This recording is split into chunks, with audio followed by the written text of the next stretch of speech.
Hi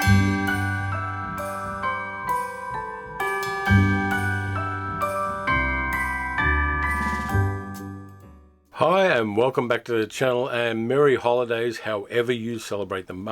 This hat's not really working for me because it's a little bit small, so let's fix that. There we go.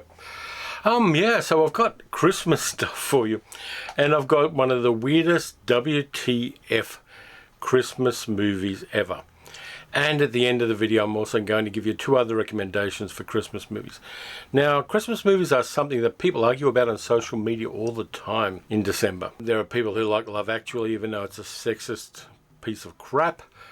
There are people who love Die Hard, and I'm one of them, so I'm not going to complain about that. And there are people who look for other Christmas movies. Some people watch Hallmark movies for reasons that are inexplicable to me. People just love talking about Christmas movies online. And so I found the weirdest one I've found yet. This one is crazy. It's from 1959. It's a Mexican Santa Claus movie called Santa Claus, also known as Santa Claus versus the Devil.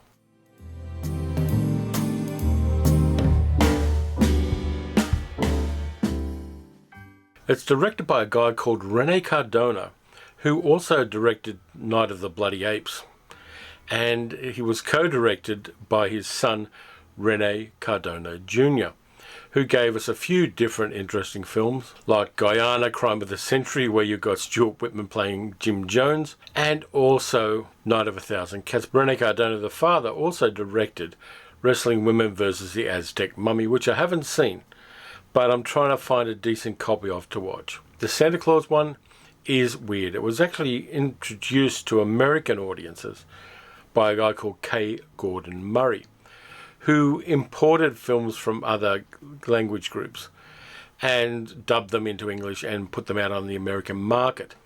I've seen the K. Gordon Murray films called children's grindhouse films because in a sense they really are. They're weird films that were catering to a child audience. None of them were fantastically successful. They tended to be kind of B pictures in a double feature, but they're all weird, and people have argued about the way he's edited them and dubbed them, but they still have a certain charm to certain people who saw them at an influential age. Santa Claus was filmed in something called Mexiscope, which I think was just a little bit of national branding for the Mexican government, and it's got the most twisted Santa Claus this side of Black Christmas. In this movie, Santa Claus lives in a castle in outer space, and there seem to be 3 castles there, and I don't know why. So he lives in a castle in outer space, and he doesn't have elves because reasons, I suppose. What he has instead is a whole bunch of children who are grouped into their nationalities and their cultural groups, and who make the toys for him. Now, this is crazily problematic because, for a start, there's no parental supervision, so I don't know whether Santa Claus snuck into orphanages on Boxing Day and stole a whole bunch of children. But they're from different ethnic groups, different nationalities, different cultures. And we spend the first 10 minutes of the movie just going through all of the kids that Santa Claus has making toys for him. There's a few problems with this. First one is there's some really offensive cultural stereotypes in this montage of kids. That's one thing. Second thing is that every child in this movie, without exception, looks like a hostage. They kind of don't know what they're doing. They're not talented at all. They're not charismatic. They don't know how to work a camera. It looks like they just grabbed a bunch of random kids, stuck them in various costumes, told them what to do and what to say, and stuck them in front of a camera in front of big lights with lots of adults standing around. And about a third of the kids in this movie look terrified. Not good. That's just the production film. That's not even what Santa does. So we get 10 minutes of the kids singing various ethnic songs. The Mexican kid sings La Cucaracha for some reason, because I think that's the only Mexican song that people from other cultures know from Mexico. So each kid sings a song from their different ethnic group, and it's cringy. It's like a school play brought to life if the kids were scared of the teachers. So after the concert, we see a kid giving Santa a devil firework for some reason. My theory is It's an improvised explosive device that misfired, and it didn't blow Santa to hell so the kids could escape. Instead, it's an excuse to cut to hell, where we get a montage of devils dancing, all of whom have costumes that have zippers up the front. Now, this goes on for a while, and it's kind of weird. And then Satan himself, who's basically an outdoor barbecue, tells all the demons to nick off except for one of them, Pitch, who's the devil's 2IC. And so the devil decides that what he's going to do, this year above all years, I mean, he had hundreds of years to do this, but he didn't, is he is going to send Pitch down to Earth to corrupt the little kiddies so they don't get presents from Santa. So Pitch is into this and he goes to Earth.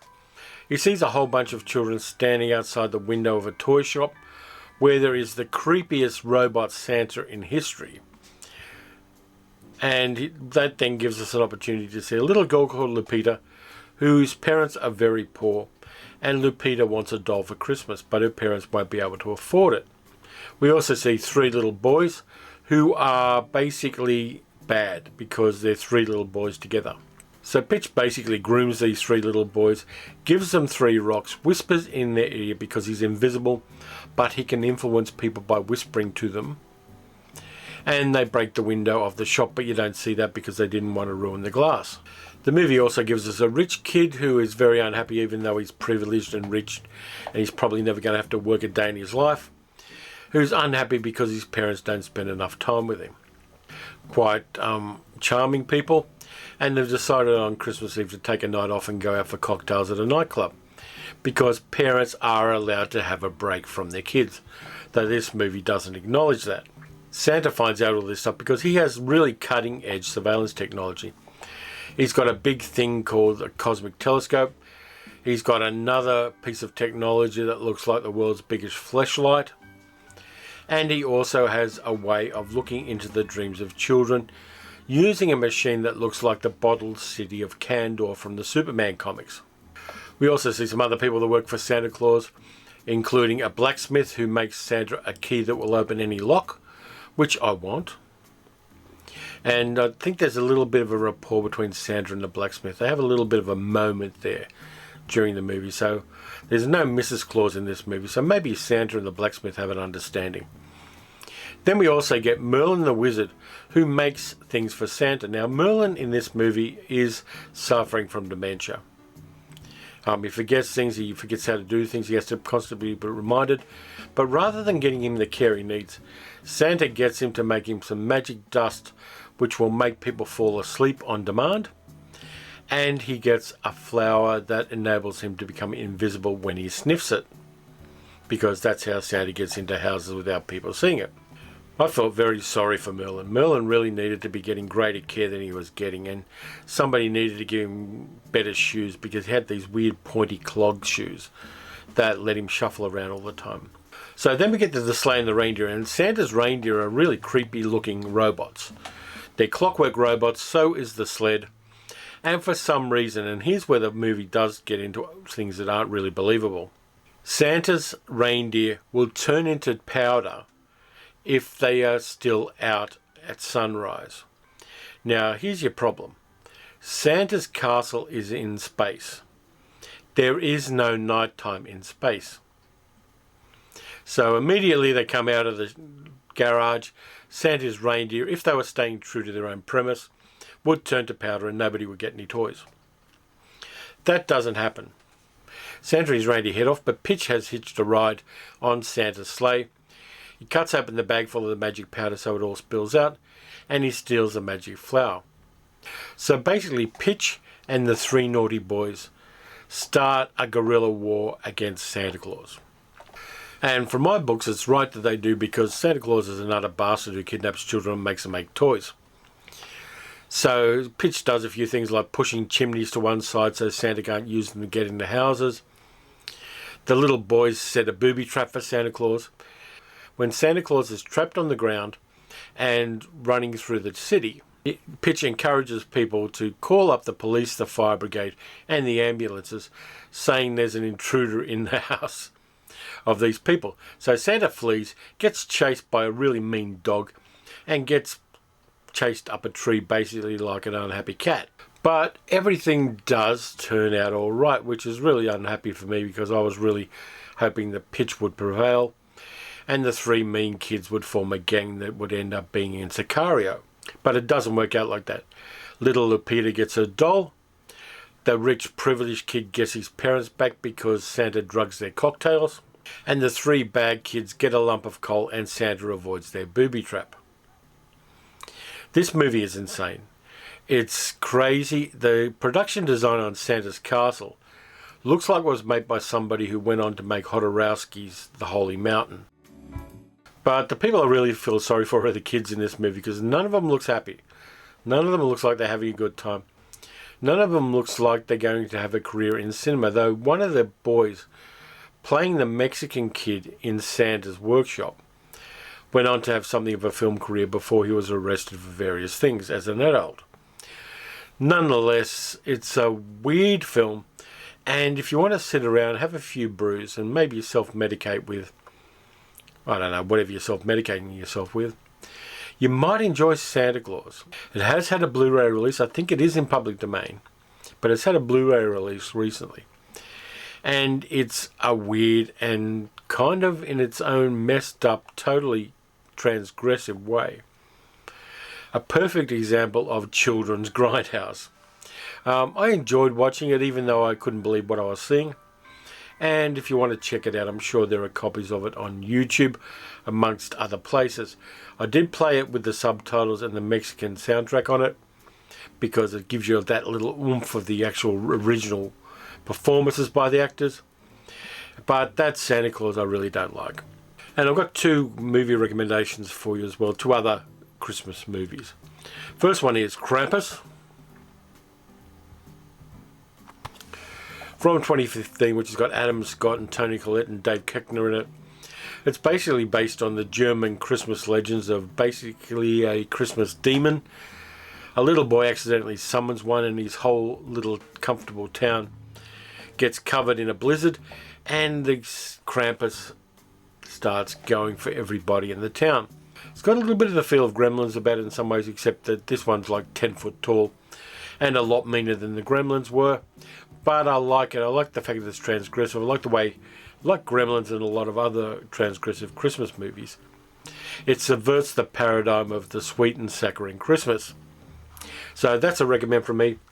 The other one, while we're on the subject of self-medicating, is a very Harold and Kumar 3D Christmas, which I really enjoyed. It's the third Harold and Kumar movie after Harold and Kumar Go to White Castle and Harold and Kumar Go to Guantanamo Bay. And for me, it works. It's got Neil Patrick Harris again, playing a very twisted version of Neil Patrick Harris as he played in the two other movies. It's got Danny Trejo playing Harold's father-in-law, which is really great because Danny Trejo playing to his stereotype, but also against it in some ways. And there's something innately funny about Danny Trejo in a really bad Christmas sweater that I just love. The movie was originally made in 3D, but what it does is it subverts the paradigm of 3D movies by going totally over the top with the 3D. It doesn't matter whether you see it in 3D or not, but it's a stoner comedy with a heart. It's transgressive. It's got a stoned baby in it. It's just a lot of fun to watch, and I really enjoyed it, and I think it gives a nice closure to the Harold and Kumar trilogy as well. So anyway, that's it for this time around. I will be doing more videos between now and the new year. I've got a New Year's Eve movie to recommend, which I have been waiting for a lot of years. So anyway, in the meantime, look after yourselves, stay safe. Enjoy the holiday season however you enjoyed. If you're Jewish, you've already had Hanukkah, so ignore that. And really just thank you for all the support the channel has had over the year. It's been a wild and crazy year for us all. It's been a wild and crazy year for me and the channel. Won an award. The channel really had a big surge in the middle of the year, which I really appreciate. And so if you enjoyed the video, please consider liking, subscribing and leaving a comment. You can also donate to the channel at patreon.com/paleocinema. And just to finalize the really weird Christmas video, watch some good Christmas movies, really watch some bad Christmas movies. And yes, Die Hard 1 and 2 are Christmas movies, and I'll catch you next time.